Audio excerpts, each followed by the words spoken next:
Today I thought I'd spend some time and talk about what is in my opinion the best iOS apps that aren't just exclusive to iOS, so don't worry, it's just that this is what I use in particular when it comes to my phone anyway. So when it comes to it, I do think I need to first preface this with saying that honestly, I don't see there being a massive issue with many of the basic iOS apps out there. I think a lot of people give a lot of these things a lot of hate, when in reality, they do their job, they function well, and I don't really see any issues with them. So the ones that I'm going to talk about first are going to be the iOS apps that are actually native to Apple, and then I will talk about the other apps that are just third party to add on there as well. So what I'm going to talk about first is probably my most used app overall across everything, which is just going to be the basic Apple Calendar app. I think it's incredibly just underutilized. I personally think it runs a lot nicer than Google Calendar.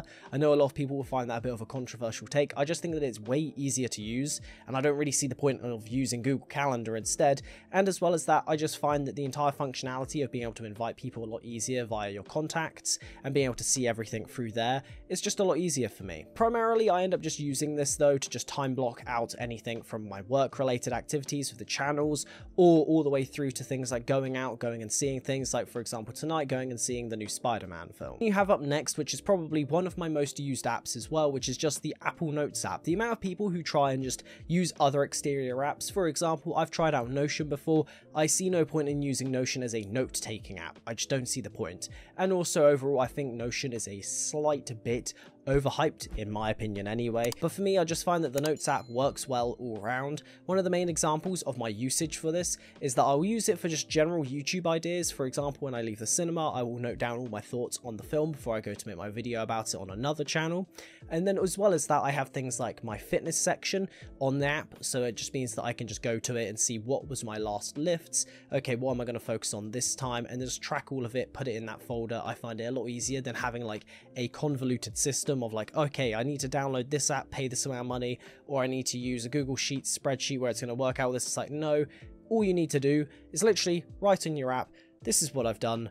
That's all you need to do. You don't need to think about it any further than that. And outside of that, I also use it for a little bit of journaling here and there. If I'm not in the mood to write in my actual journal, then what I'll do is I'll use the app, and then what I'll do is I'll just put it into its own selected folder. I just found personally that the Apple Notes app just works so much better than almost any other version that I've tried. And then lastly, I do think when it comes to the Apple native apps, I do think the fitness app and the health app work perfectly well. A lot of people will end up getting other apps out there, but if you want something that's just going to do the job, and yes, it'll be a tad incorrect here and there, but all around I can't really complain. I've started trying to use my Apple Watch a little bit more just to justify possibly upgrading later on, but also to track things like more steps, and as well as that to track my sleep a little bit more. But again, I won't say that it's 100% accurate, but it does do the job and it does it well. Next up is going to be Duolingo, which is an app that I've been using for quite a while now. However, I ended up not using it for like a good 2 weeks after I was like 30 something days into a streak of learning Spanish, and then yeah, I've now kind of fallen back. I've forgotten different bits, so I'm having to go back and relearn different parts. A bit annoying, but all round it's my fault for just stopping the habit instead. But yeah, all round I would 100% recommend this app. It's one of like the best things that I have on there in my opinion, outside of like playing Sudoku or using the chess app.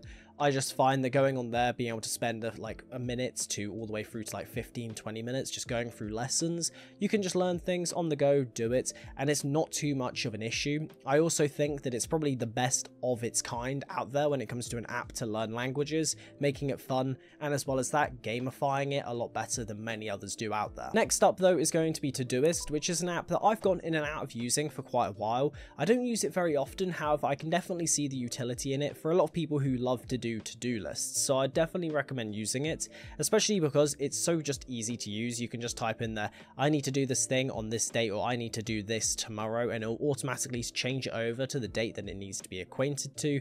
And then after that, all you have to do is literally load up the app on a daily basis, have a look real quick, check out your to-dos, and you'll get them done pretty easily.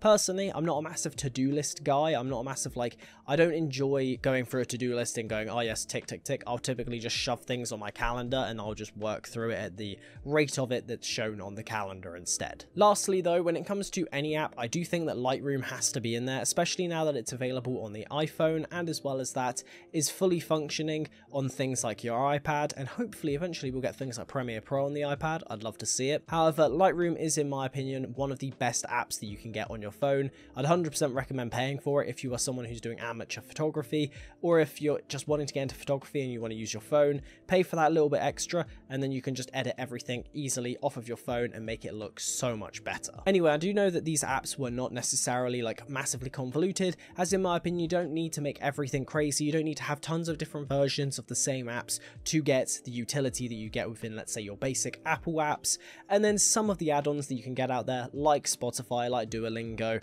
and then especially Lightroom in there. Lightroom for me is one of the key ones. I primarily use it on my Mac. However, I do want to get more and more into using it on my phone, and I actually use my phone a lot more for photography purposes than just, let's say, using my camera. So if you did enjoy this video, make sure to leave a like, do subscribe for more content moving forward. I upload weekly to this channel, so I'll see you guys next week.